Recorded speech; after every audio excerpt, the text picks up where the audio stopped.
President Cyril Ramaphosa has appointed the SABC board after delays of almost 6 months alongside court action. The public broadcaster, which operates in a highly competitive environment, has to deliver on its public mandate while at the same time competing with commercial broadcasters.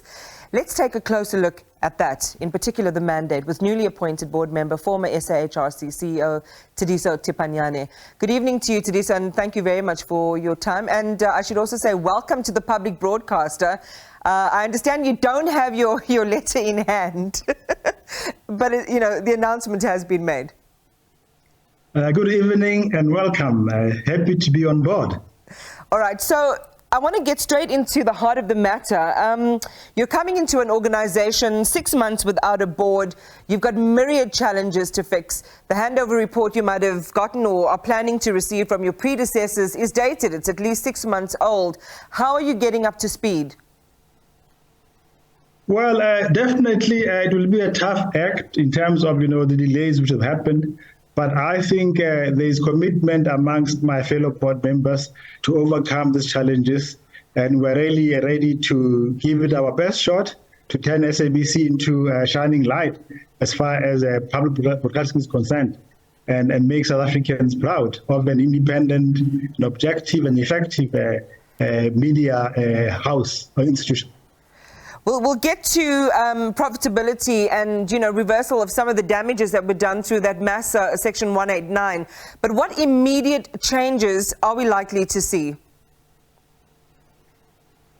Well, certainly we need to address some of the problems which have been there, problems between staff and management and the board, but also, reassert the independence of the SABC and also elevate the confidence of the public in the public broadcaster. I think that's a major important issue. And of course, we also have to address there's many challenges which have been raised by the report of the AG in terms of corporate governance. And this is where really I was keen to come in, with my background in corporate governance to really help strengthen corporate governance of SABC, as well, of course, the human rights issues which might be there.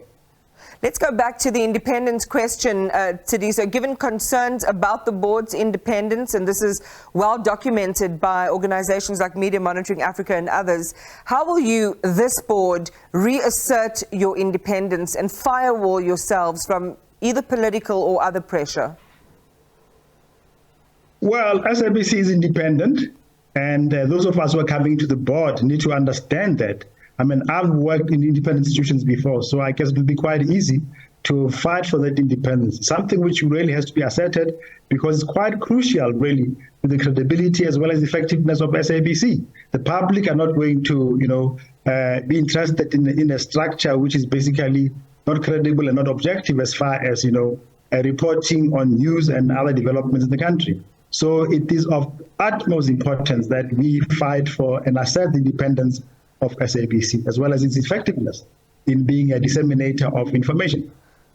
So you'll be reporting text messages, late night calls, meetings, and that sort of thing that seek to potentially sway your hands. Yes, a lot of work will definitely have to be done, to play catch up over the past 6 months. I hear there are lots of problems in SABC, financial crisis, and many other things. But clearly, with a strong sense of leadership and commitment, I think we will do it. There are a lot of eyes on this particular board, and my colleague was doing an interview yesterday with some observers around the choices, the candidates that have been appointed. You've got a lot of, you've got a younger board in many ways. You've got people with keen skills on the other side of the board line, and that is from an editorial perspective in the board, former journalists as well. I think the one criticism was not really having an HR practitioner per se on the board, but there's a great deal of expectation. You've got this one opportunity given the qualified audits in the past and several financial actions that have been taken against the SABC, which have placed it in a financially precarious position. So there's a great deal of expectation, and I think the country really wants to know. You've spoken about what you plan to do and how you're going to get up to speed and the projections for your strategy, but how are you going to enliven and reanimate this important and almost sacred mandate that the SABC has? Well, as a former CEO twice of the Human Rights Commission, it's very clear happy workers make effective organizations. So we really need, as a board, have to sit down with management and staff members and see how we can basically help everyone to believe once more in SABC and make sure that we are very proud of the institution. I really believe that we can, within a short space of time, start competing with the likes of the BBC. Actually, I would like to see SABC being one of the leading broadcasters in Africa and globally as well. So we need to have a very clear vision, and we need teamwork. Earlier on I was saying the SABC is like a three-legged pod: management, board, and staff. And we need to work together. If one leg is limping, then the whole pod will collapse. So we really need to address the triangle arrangement in SABC, as well as making sure that government and parliament respects independence of the institution, and also we have a very good relationship with parliament, where we will be held to accountable. But more importantly, ultimately, we're accountable to the people of this country. We're using their monies to run the institution, and therefore we need to make sure that we do it well. Well, let's talk about the money. Let's talk about a return to profitability. What early ideas are there? Well, I think one of the things which, apart from, trying to find out, where are the holes or the gaps which are causing us to bleed, which have to be closed, we also have to, increase viewership. We have to bring back the advertisings, but also the issue of, the licenses, as well as, the earlier proposal that,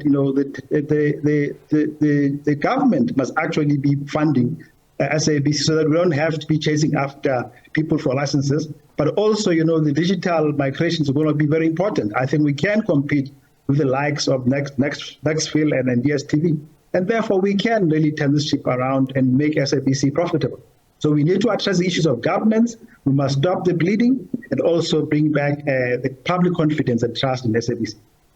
So, if you think about this decision and the announcement that the president has made, the action was essentially finally taken because of pressure exerted on the president to do so. You mentioned Parliament just now. Do you believe that this board is well supported from a government perspective? Well, I think, as the 12, we've been recommended by Parliament unanimously, which means there is full support by Parliament in the new board. And therefore, we need to sustain that support. As far as government is concerned, the minister and the president, those are issues which we'll have to engage with and make them appreciate the need to support SABC. It's definitely one of the most important institutions in our country, and it needs the support of everyone. And therefore, we'll engage a lot with the minister responsible for SABC and the president to say, listen, let the bygones be bygones. We need to get this ship going. Thank you so much. Newly minted board member of the SABC, Tsheliso Thipanyane, sharing with us his perspective on the strategic way forward and the prospects for a turnaround at the SABC. Thank him for his time.